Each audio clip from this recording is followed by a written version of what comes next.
Okay, so as Satish said, this is now the third in our five-part series of webinars on our Christian responsibility in the universities, responsibility to our academic subject, to the students that we interact with, not only those we teach, but also, like I said last time, the Christian students on our campuses. And today we're going to look at our responsibility towards the university in which we serve. So this is our motto for the whole series, this quote from Red Kuiper. Here is another quotation from a well-known British historian of the 20th century, A.J.P. Taylor. Conformity, he writes, may give you a quiet life. It may even bring you to a university chair. But all change in history, all advance, comes from the nonconformists. If there had been no troublemakers, no dissenters, we should still be living in caves. So this webinar is going to really be an encouragement, perhaps even a challenge for all of us to become dissenters and troublemakers in our universities. So our universities, like every other human institution, are places where you will encounter injustice, various kinds of injustice. And sadly, the universities also sometimes promote grave injustices in our societies. So we're going to look at some areas of injustice. How we tackle these injustices will vary from context to context.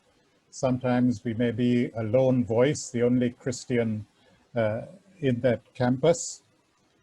Sometimes we are far more effective in coming together as Christian academics and doing it together.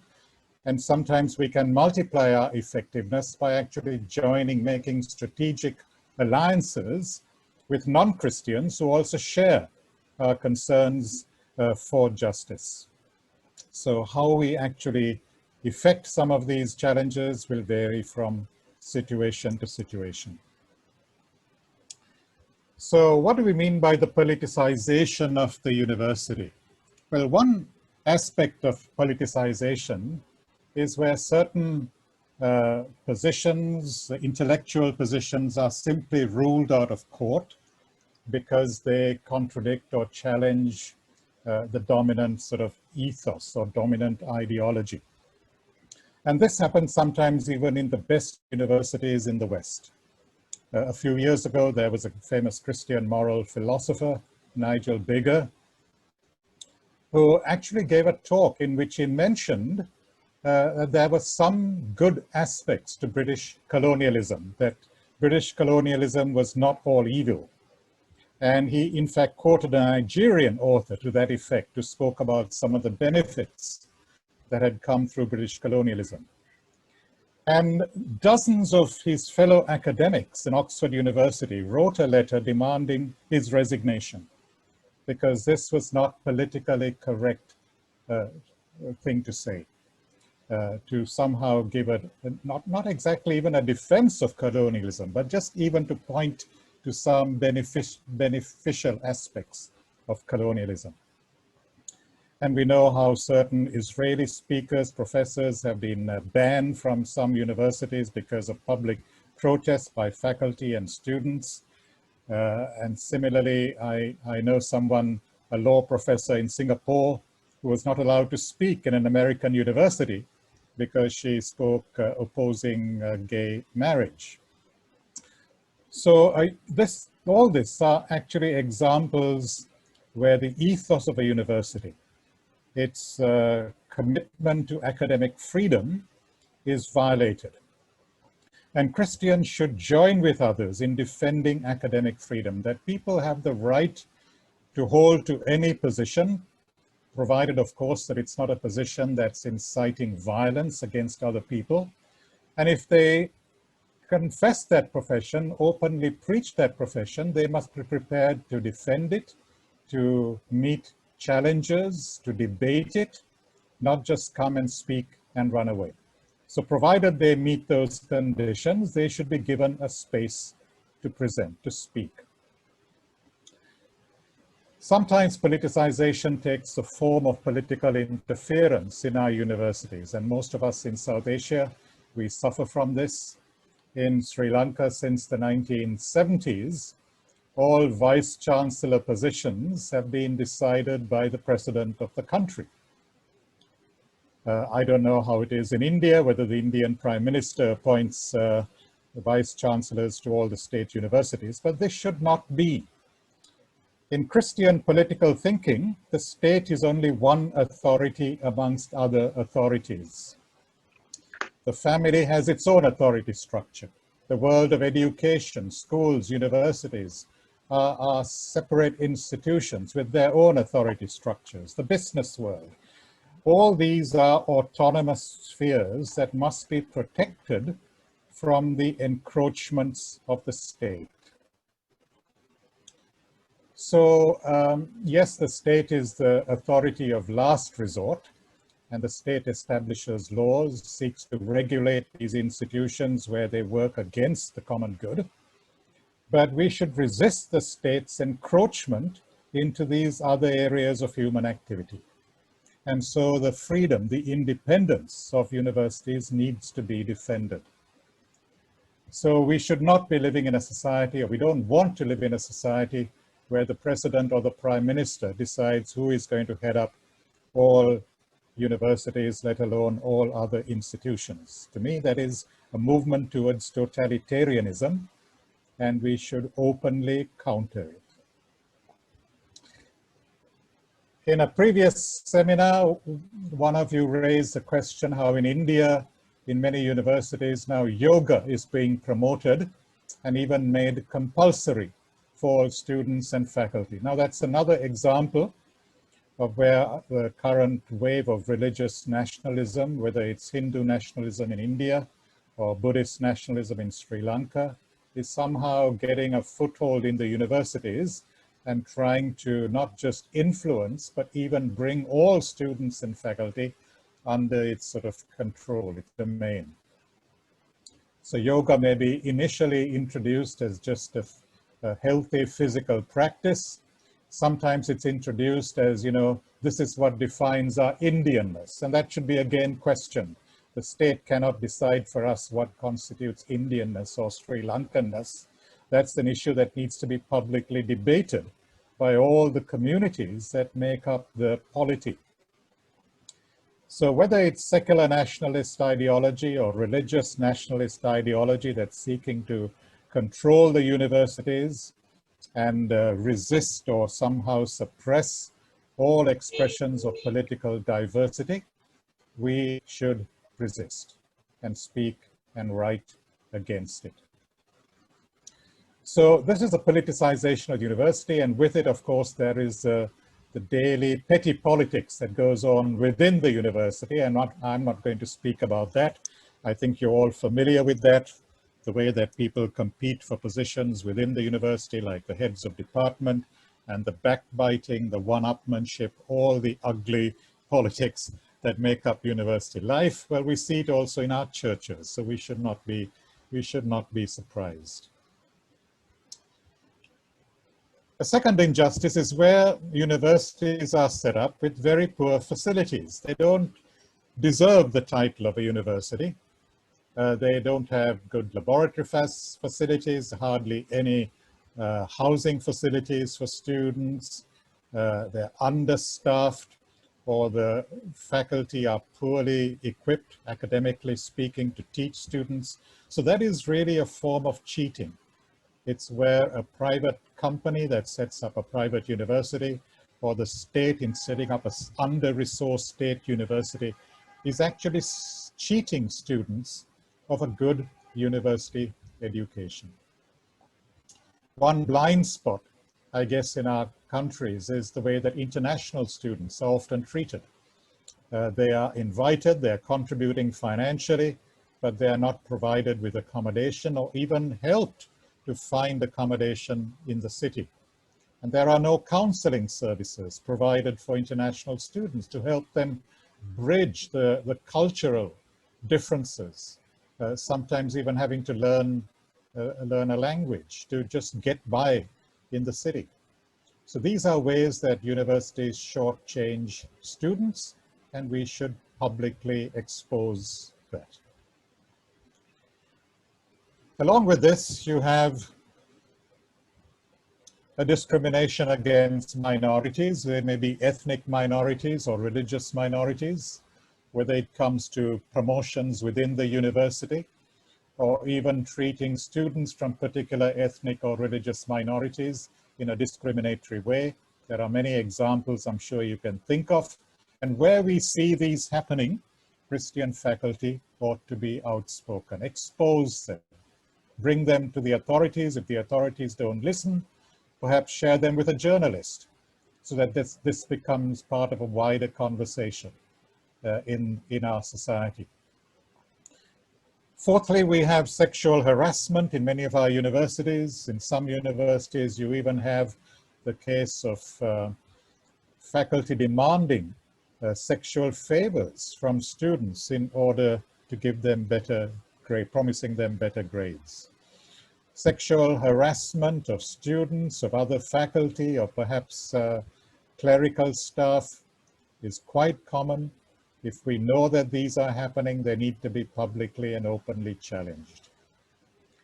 Ragging, especially sadistic forms of ragging where students are humiliated, there is violence against their person, or they're mentally subjugated to sort of, in ways that are demeaning. All these need to be addressed by Christians who are involved in teaching or in the administration. And sadly, very few Christian faculty, in my experience, have openly, publicly tried to address this problem. So these are just 4 areas that I would highlight, but I'm sure you can think of many other areas of injustice in our universities. The second responsibility of a Christian faculty member, whether as an individual or as a part of a fellowship, a community of Christian academics in the university, is to promote interdisciplinary learning. Sadly, our universities are not, many of them are not strictly universities. Just setting up 1 or 2 departments like an engineering department and an architecture department or a business school doesn't make up a university. We should call those technical institutes, not universities. Universities should be places where people come together from different academic areas of learning to actually occupy a common space where ideas are shared, where people get to know students and faculty from other particular disciplines. So there is a community created, a community of learning. And that is something that we as Christians should be promoting, trying to make our universities more interdisciplinary. So one way we can do this is by having volunteering to hold public seminars in the university where we take a topic of common interest and we bring together people who can speak on that from different perspectives. Take, for example, a topic like food, which is important to every single human being on the planet. And you can have a day seminar on food, where you can get an agriculturalist who can come and speak on how we grow food. You can have an ecologist who speaks on the environmental effects of the way we grow food. You can have an economist speak on the economics of food production. You can have a philosopher or a theologian speak on the philosophical aspects of eating. You can have a historian speaking on the history of particular diets. If some of you read my blog, my last blog post was about the history of sugar, the colonial history of sugar, beginning in the 18th century Caribbean, and how the production of sugar was intertwined with slavery. So you can take a topic and look at it from many different perspectives, and we need that kind of interdisciplinary thinking in the university and also in public life. If you take the Corvid crisis that we are going through, it's sad that policy on how to deal with COVID-19 is being decided by a task force, not only in our country, but many countries, made up mainly of medical people. But this has economic effects. It has mental, psychological effects. So a task force should comprise not only medical specialists, epidemiologists, virologists, and public health people, but also economists and mental health specialists. If we're to look at the effects not only of the virus, but of the measures that are taken to arrest the virus. So academics especially need to promote this kind of interdisciplinary approach to most of our social issues. Secondly, and related to this, we can offer certain courses in which we join with a professor from another department to teach a course that should be of interest to undergraduate students.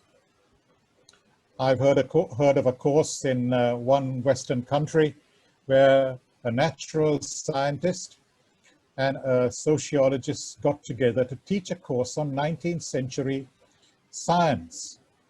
So the scientists would explain some of the great discoveries in the 19th century, for example, Darwin's Origin of Species book, or Maxwell's discovery of the laws of electromagnetism, or the work of Louis Pasteur, or Boltzmann, some of the great names explaining the science.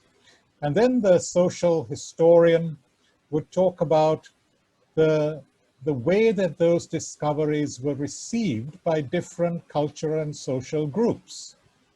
Why, for example, was Darwinism accepted wholeheartedly by most evangelical Christians in the US and Britain, and resisted by many so-called high church Anglicans? That's a very interesting question, because that was completely reversed in the early 20th century in America, when many evangelical Christians became opposed to Darwinism. Now, why? Those are interesting historical, sociological questions to do with science. And so not only science students, but even history students and social science students would be interested, because it widens their perspective on their subject. So I would love to see Christians taking the lead in offering to co-teach particular courses, new courses in our universities. One way we can actually promote interdisciplinary thinking.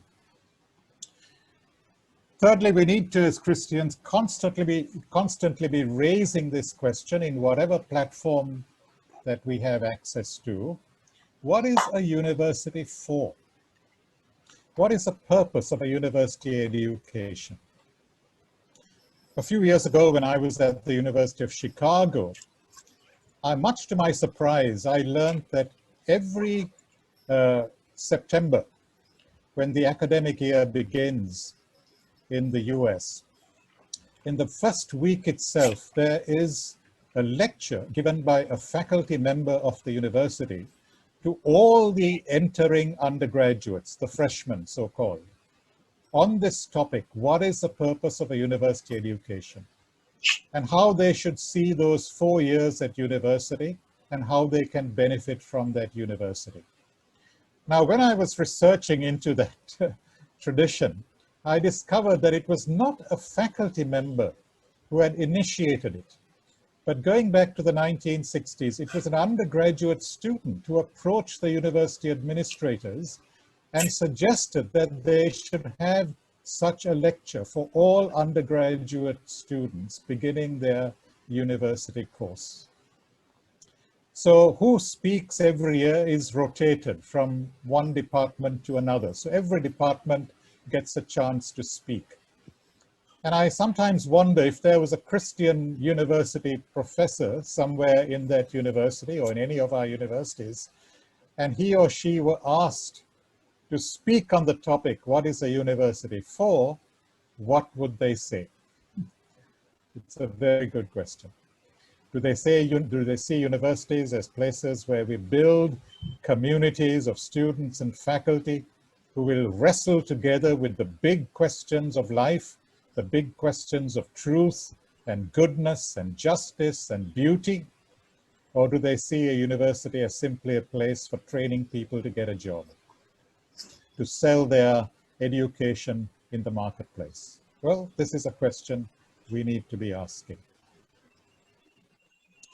So leads me to the influence of various forms of reductionism in our universities, particularly Western universities. But since what happens or what starts in the West ends up here in South Asia, let me speak very briefly.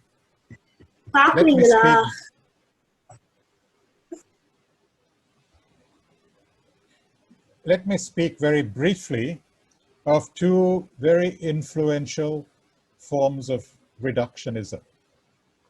The first is economic reductionism, and I have here a quote from two eminent economists, not Christians, but who are deeply concerned about the dominance of economics in public life and also in the universities. So they write, economics is not just any academic discipline, it is now the theology of our age, the language that all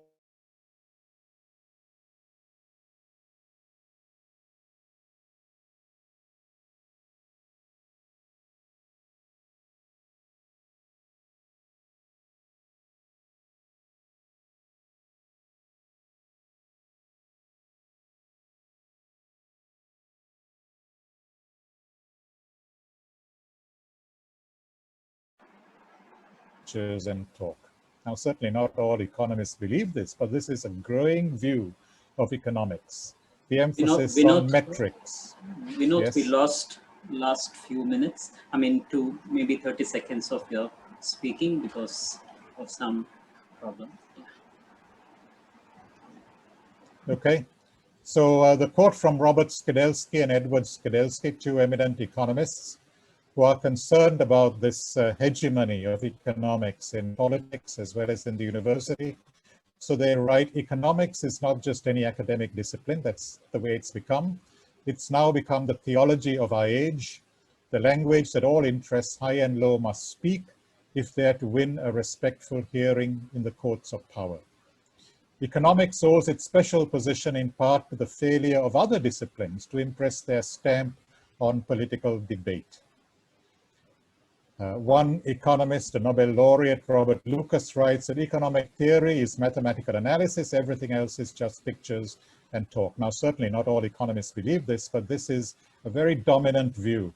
So everything is reduced to economics, and economics is reduced to what can be quantified, to mathematics, to mathematical analysis. So there's no interest anymore in history, in moral philosophy, in the arts, the humanities. So university professors are valued if they can bring more research grants into the university. In fact, the worth of a university professor is assessed by how much money he can bring to the university, either from the government or from industry. And the value of your particular subject, again, is assessed in those terms increasingly. And that is why the humanities and some of the social sciences are being marginalized, because now everything is reduced to technology, to management, to business. And there's a danger that all these other subjects also now take on this sort of narrow economic sort of thinking. So while it's important that we collect data, we rarely ask the questions about who selects these data from the potentially infinite amount of data that is out there. How do their values, how do their worldviews shape the way they select data? We don't ask questions about how our particular value systems or worldviews shape the way we interpret data. So those are important questions that we need to be always asking. And those are questions that take us beyond economic reductionism. So here we have two of the most eminent intellectuals of the 20th century. John Maynard Keynes, perhaps the greatest economist of the last century.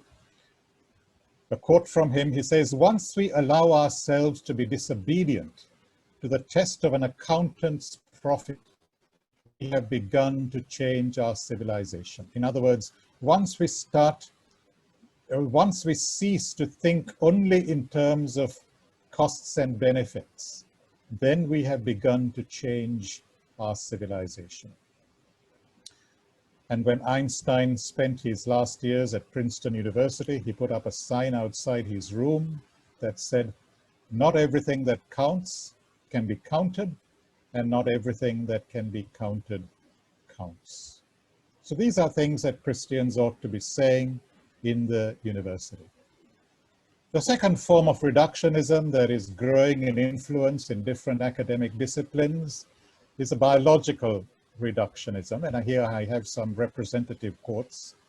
E.O. Wilson, a very eminent biologist, secular biologist, "The humanities, ranging from philosophy and history to moral reasoning, comparative religion and interpretation of the arts, will draw closer to the sciences," and he means particularly the biological sciences, "and partly fuse with them."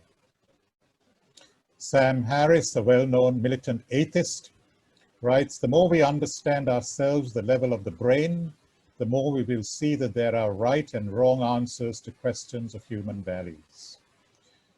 So this biological reductionism in its earlier form was sort of a genetic reductionism, trying to reduce all human behavior to sort of our genes, our genomes. That's been discredited. Now the new science in vogue is neuroscience, and trying to reduce the mind to just what happens at the level of brain processes. This is reductionist thinking. And so for Sam Harris, we can deduce all questions of right and wrong and all the answers to the big human questions simply by doing better neuroscience. Now this is just hype, but it's becoming increasingly popular. And some of the best critiques of this kind of reductionist thinking, whether in genetics or whether in neuroscience, comes actually from non-Christian philosophers. Raymond Tallis is a good example. His book, Aping Mankind, it's interestingly subtitled Neuromania, Darwinitis and the Misrepresentation of Humanity. It's a big book, a book that I would love every Christian academics to read. It's one of those books that you need to live in for several months because he takes on this kind of silly reductionism.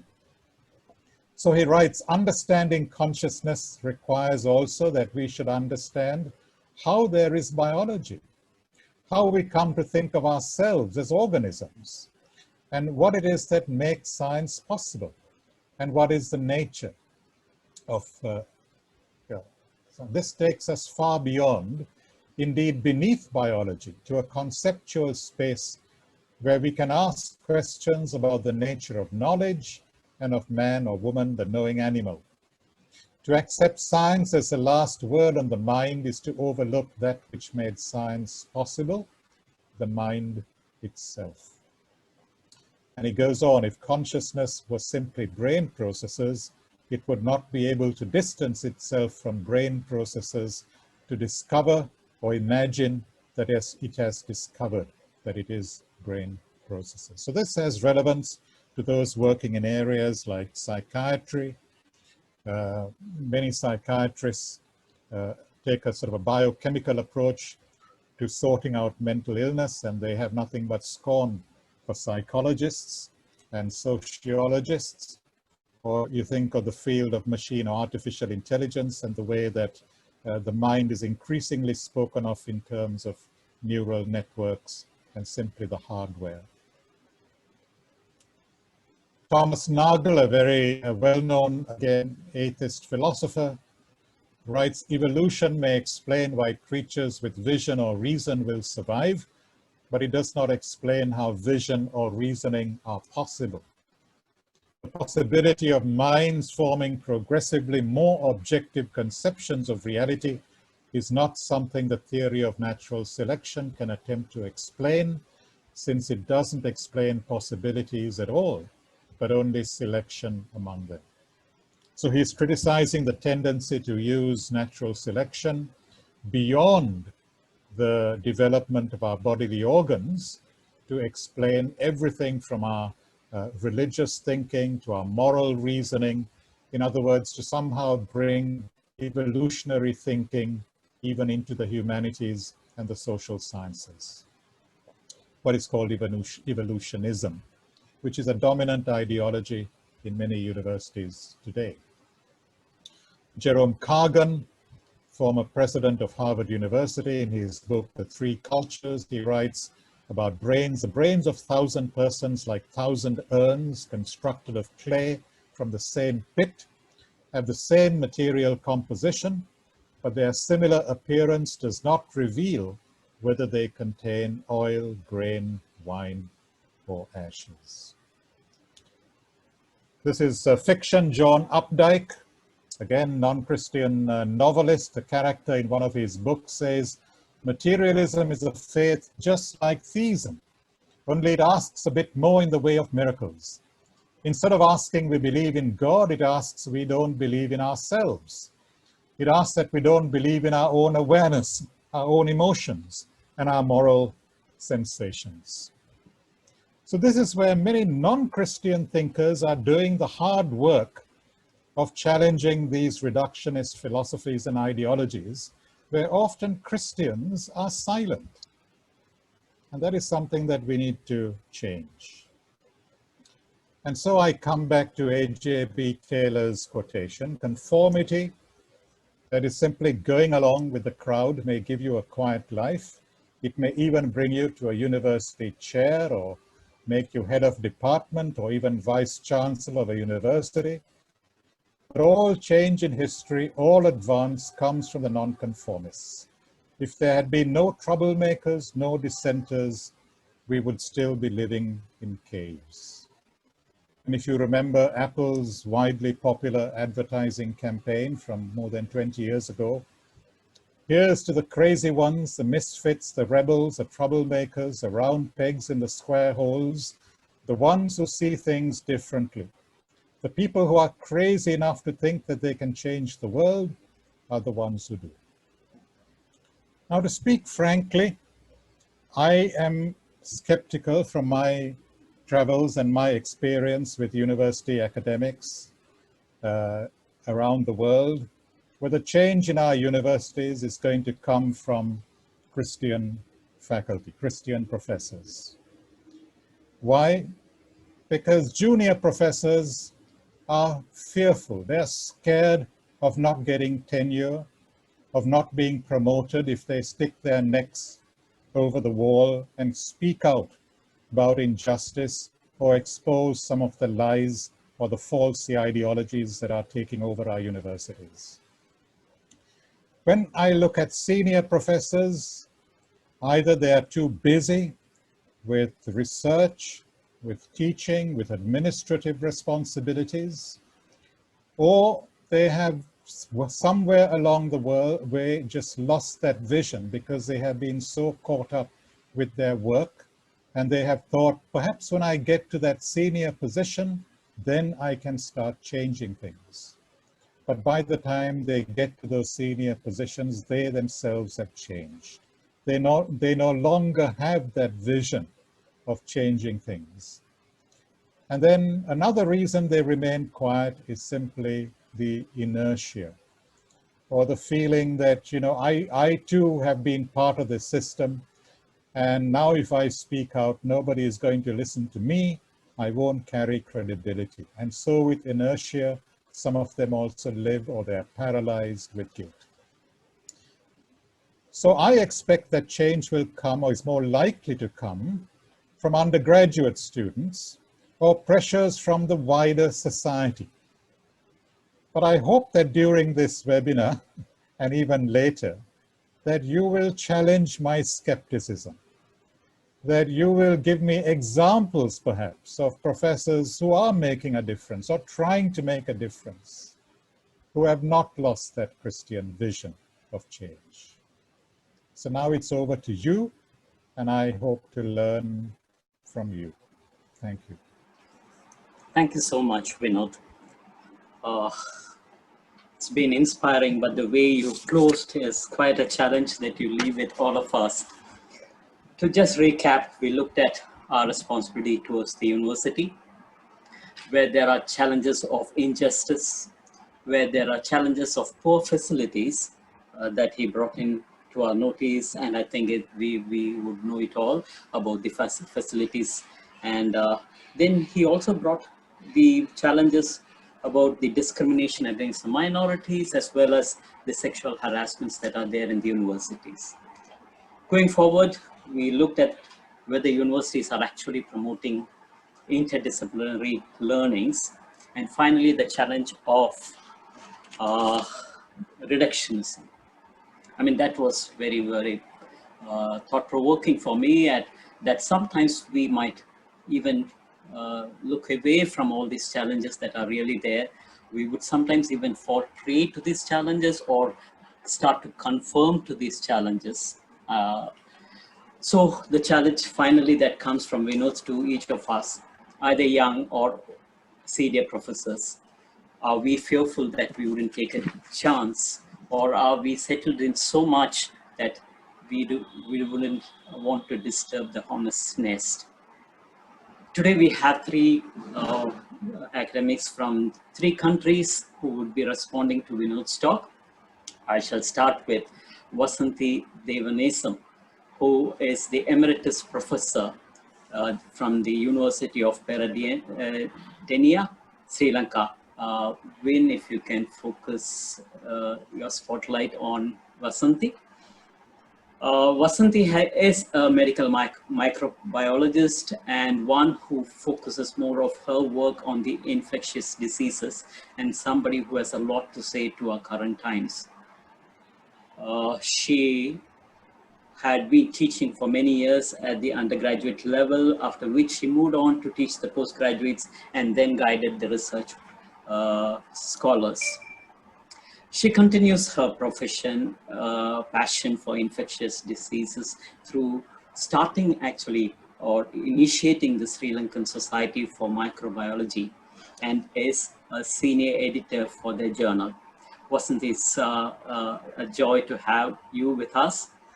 I heard that you came back after your doctoral studies back to Sri Lanka at a time when there was a lot of insurgencies, and you could have just been part of the system without making changes, but you took it as a challenge. We would like to hear from you, Vasanthi.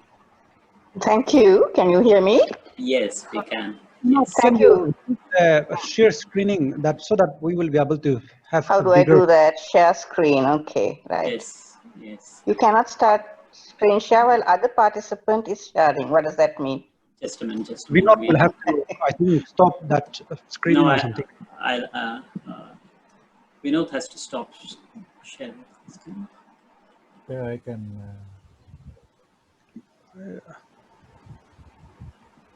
It says my screen sharing has been paused. Right. Okay. Yes. Yeah. Now. Are you on, Vinod? Yes, Vasanthi, you can go ahead. Can you see me? Yes, we can. Okay, fine. Thank you. Thank you, Vinod, for that extremely challenging talk. I mean, though I'm now retired, it's 5 years since I retired. I'm also challenged by many things that you said. It's difficult to respond to many things in the short time that is available. And so I was interested to know that you put poor facilities, interestingly, under injustice issue. I had never quite thought of it like that, but yes, there is injustice. But I think what I would like to share with all those who are in this webinar is that, to a certain extent, how I dealt with it. I came back from the UK where there were many more resources, and I think lots of people who come back from their training in overseas countries immediately feel this lack of resources in a very acute way. And these lack of resources are in 3 areas. One is the resources of people or personnel, in your own field, for instance, but also in other areas like office staff or you know, the way the system works, there's a poverty of developing those areas, and this was very, very apparent to somebody who came from a fairly well-functioning national health system in the UK at the time, which is over 30 years ago. There are also poor resources in capability. And one of the poverty of resources in capability I experienced as I came back was in my discipline itself, but also in English, in the ability to work with other people. And there were many reasons for this, but this was something very difficult because I had worked in the UK with a group of people who were extremely supportive and you know, in a sense, did what Vinod was talking about. You learned from each other and you moved forward. And this was actually a big gap. And third, of course, is the one that immediately springs to mind, and that is material resources. I'm in a laboratory-based discipline, and you know, the laboratories were extremely ill-equipped due to lack of financial resources over the years. So I'd like to share with you a few things about how I coped with it, how I worked with it in the 30 years that I was, about 30 years that I worked at the University of Peradeniya in the Department of Microbiology at the Faculty of Medicine. Now, one of the things that we have to remember is that we can't conjure up personnel.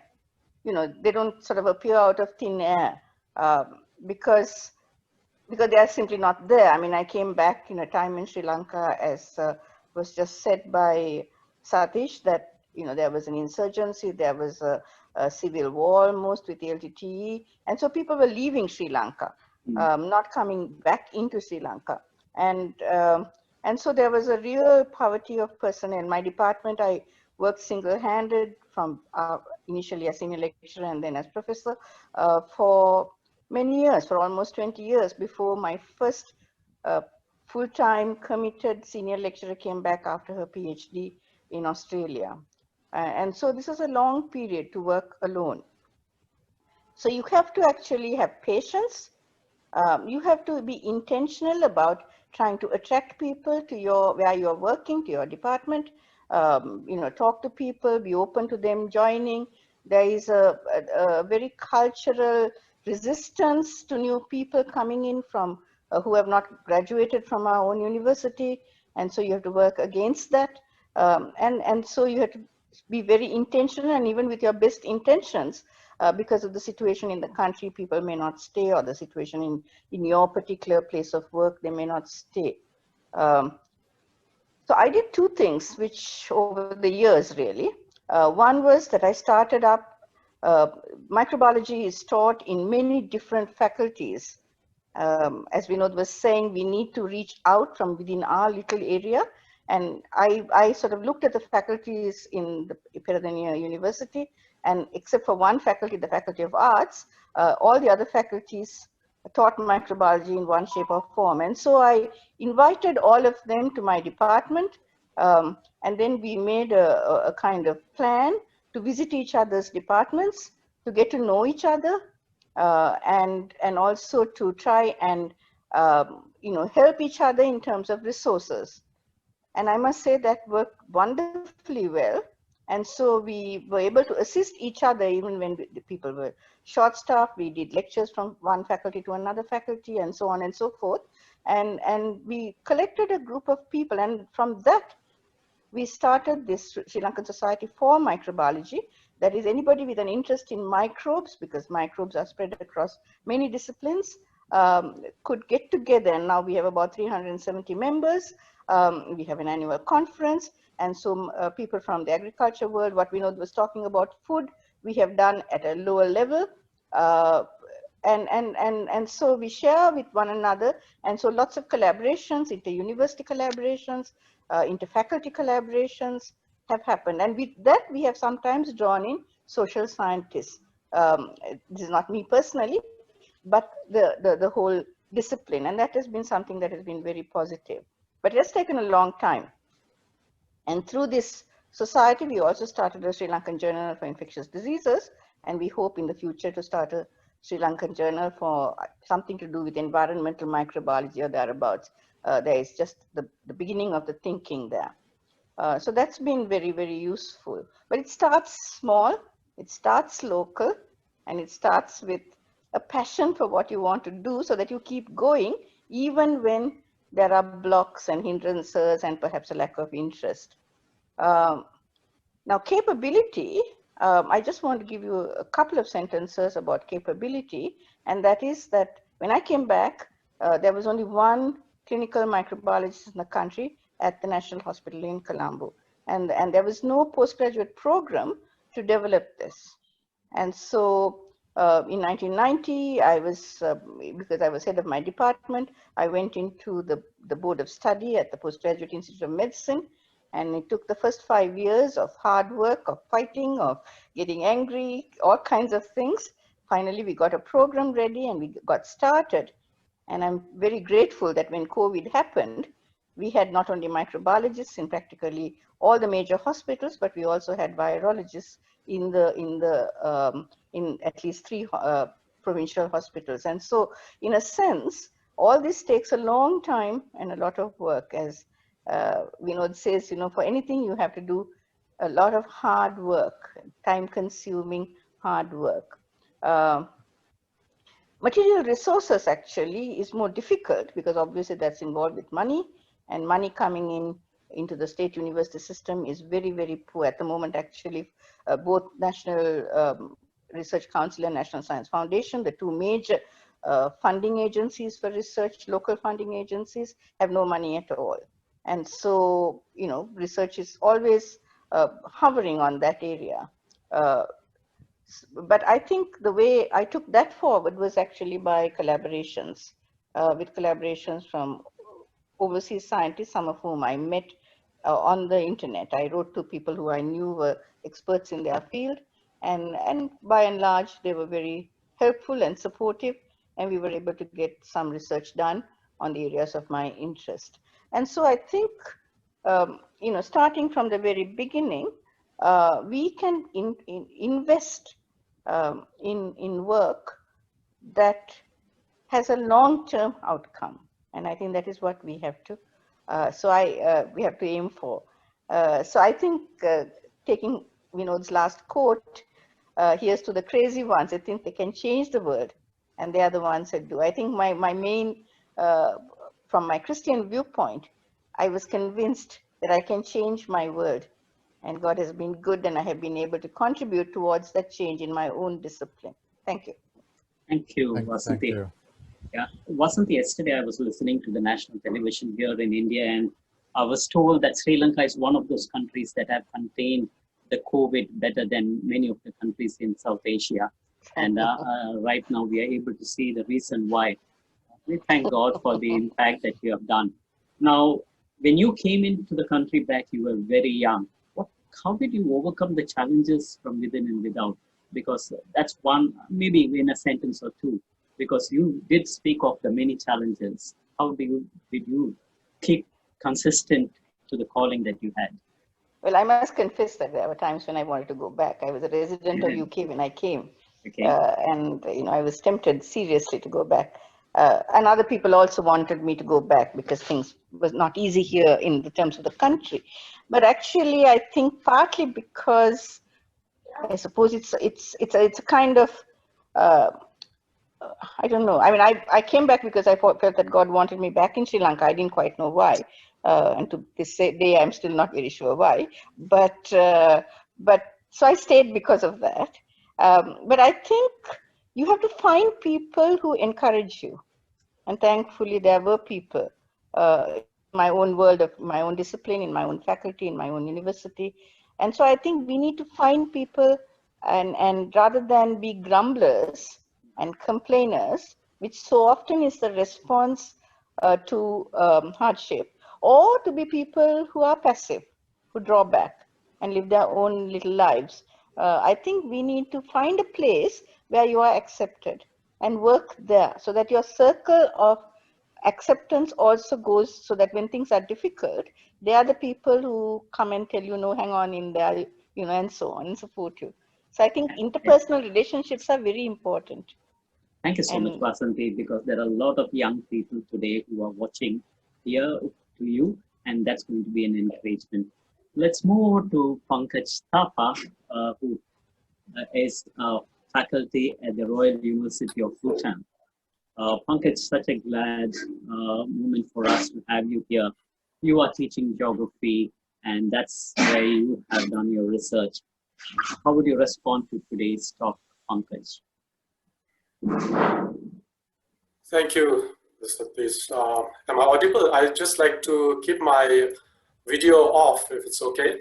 Fine, fine. We do understand. Yeah. Yeah. So thank you for giving this opportunity. And I'd just like to tell that my association with the IFES has been relatively very new. I just came to know about it in 2015.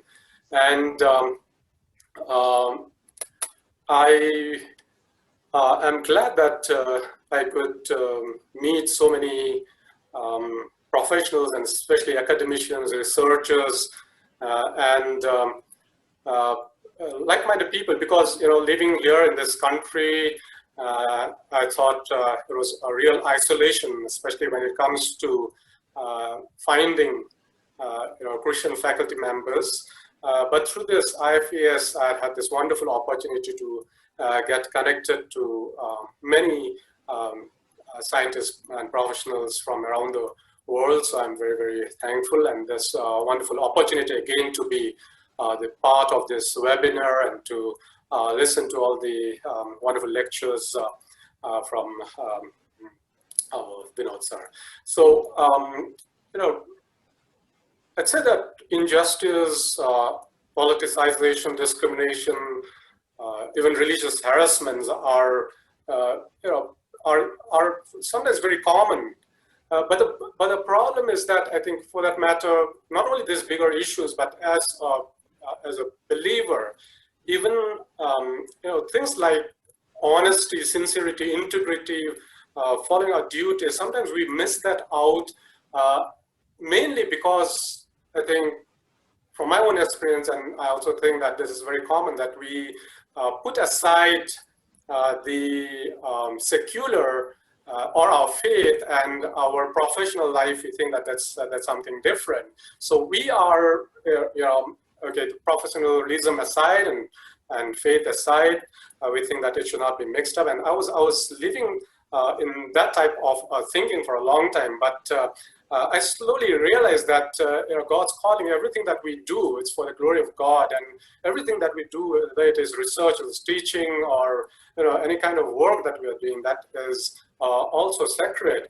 And this realization has made me look the problems through the lens of faith and sacredness. And when we do that, I think then we realize how bad these issues and problems could be. Otherwise, often these are, maybe for some it could be very petty little matters which just goes unnoticed. Of course, in a country like ours, we still have a lot of challenges, and what are the strategies that we should follow in order to address these issues. We cannot be very outright and very direct. Sometimes we might have to, be very silent in these matters. But of course, I think for us, from inside the heart, our heart burn when we see injustice, when we see politicization, when we see this discrimination and things like that. And it doesn't mean that we should compromise and just be quiet. But how do we deal with it? That's always a challenge. But one of the things that I would like to share, and what I realized, was that when I joined the Royal University of Bhutan, research had not really reached that level of advancement as in other, even South Asian countries. And so what I did was I introduced the concept of having a research center, and I initiated this research center, which is known as the Center for Climate Change and Spatial Information, through which we were able to get quite a lot of funding and also involve the faculty member in the research. And that has led to the establishment of almost now we have 5 research centers even within our, within our college. And that has been very, very helpful. But over the years, I also felt that, the department, because ours is a multidisciplinary institute in the sense that we offer sciences, computer science, maths, arts, and humanities, social sciences.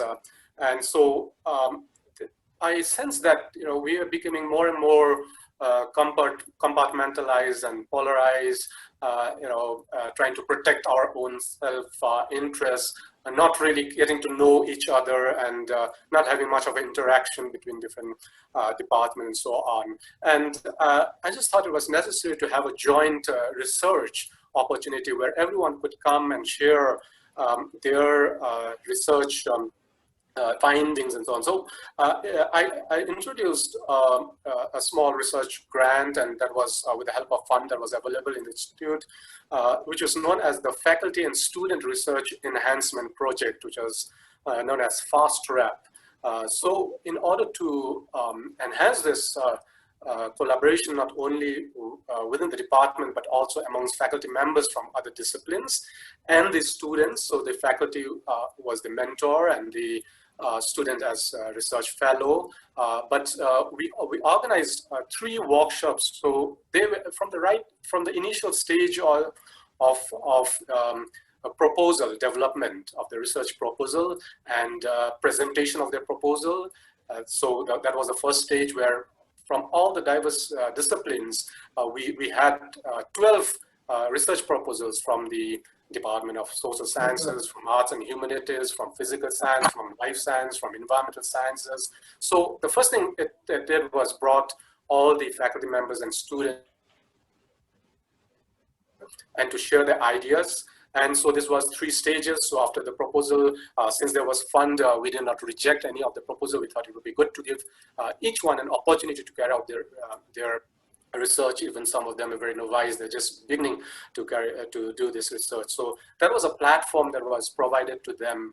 And so later, as we ended this project, we realized that that interdisciplinary approach, which Vinod was mentioning, it's so important. That we look at it from a multidisciplinary perspective, and just not stick to our own subject matter, because we can understand even various issues, whether it's COVID-19 or whether it is economic issues or whether it is climate change. I think there are various perspectives to it, and ultimately it's also important that the communities be linked to that. So that's one of the examples that I'd like to share. And regarding the facilities, I think that's a very important point that creates a lot of problems. So we had one issue recently whereby the Department of Geography, we used to offer the arts degree and a Bachelor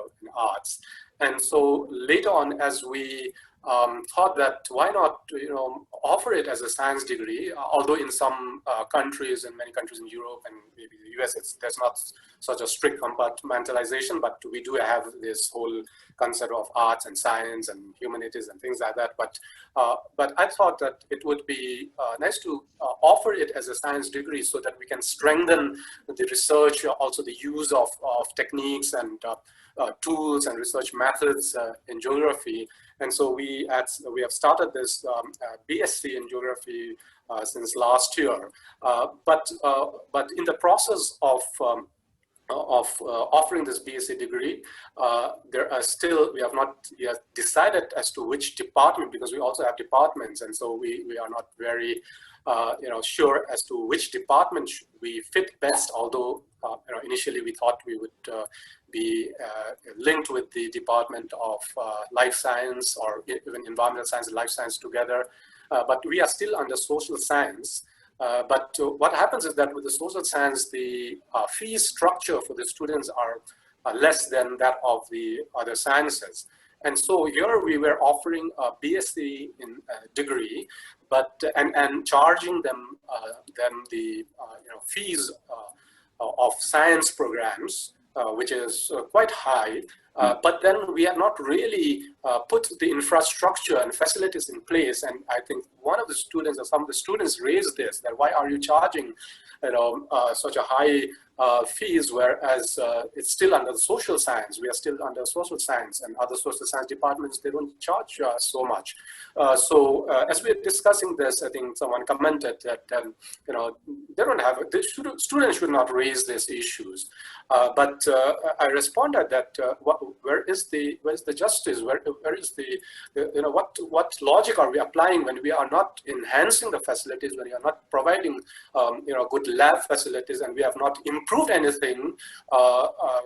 We are still, but we are offering them a BSc degree, so that there are now efforts going on to put the infrastructure in place and so on. So what I think is the realization that we should be able to link it and to also make this whole the profession and linking our faith together is very important. So that's it from my side. Thank you. Yeah, thank you so much, Pankaj. Actually, being in a country that where you've been there for 18 years, I feel you're a pioneer there in developing some of these interdisciplinary studies, and it's really encouraging, because I think to stay in a country for these many years, especially when there's less of freedom for Christians to openly share about their faith, we want to really thank you for being part of that world where you have stood there to influence.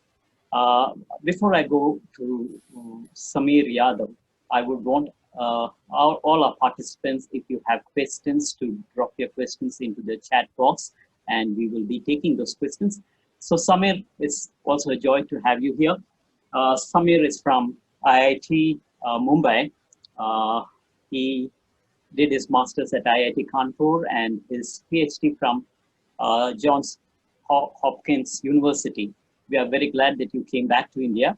And right now, as Associate Professor of Chemical Engineering, we are thankful to the Lord for your involvement in the university.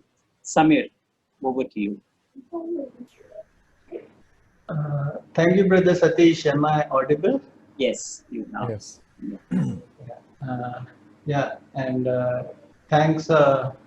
Ramchandra. Wonderful talk on Christian responsibility to the university.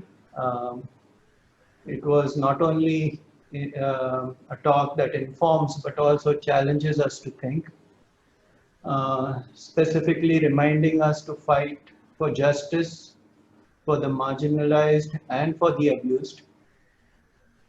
Also, you pointed out the pitfalls of reductionist thinking, a way of thinking which it may help us understand, design and construct useful ideas and things with our finite minds. However, taken too far, this reductionist approach is guilty of overreach, and it is bound to fail because of its exclusive nature.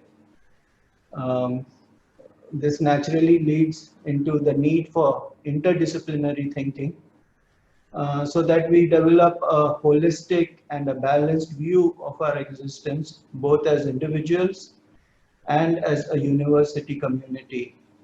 And hopefully this approach will also illuminate the way forward. There are two challenges.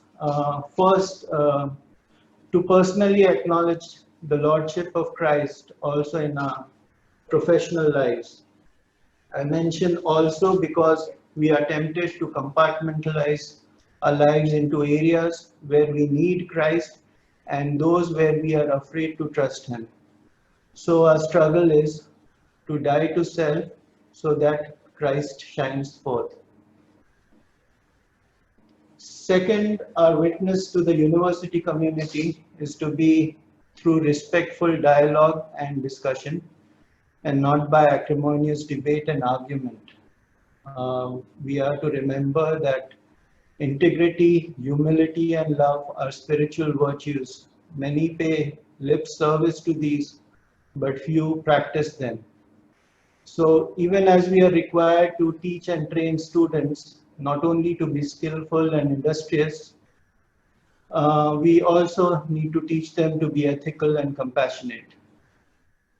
This is best done by personal example. So a Christian faculty simply has to get involved with the fellowship of students on campus. Evangelizing, discipling students is something that the faculty just cannot ignore. One may call it the Great Commission of the faculty. The Book of Esther comes to mind. The position is both unique in its reach, but also a precarious one. But if we submit to his will, we rest assured he will make a way. So I think what the challenge is basically for us is a personal challenge in terms of our priorities, and the second one is our responsibility to the community. And in both these cases, I think the issue is that who do we partner with, who do we stand with, and then it's also a question of who do we align ourselves with, because from experience there have been issues where I have seen, and I think it's also seen when we read the newspapers of retracted papers from especially South Asia, China, and that has to do with not having the ethics with which to conduct research. So these are areas where I feel a Christian testimony is important. We feel that, at least I feel that the fruit that is in terms of it may be looked upon as currency in the academic world, which is research articles. These need to be looked at from the Christian viewpoint of not just the numbers, not just the high impact journals, but those which are fruits born from honesty, integrity, and hard work.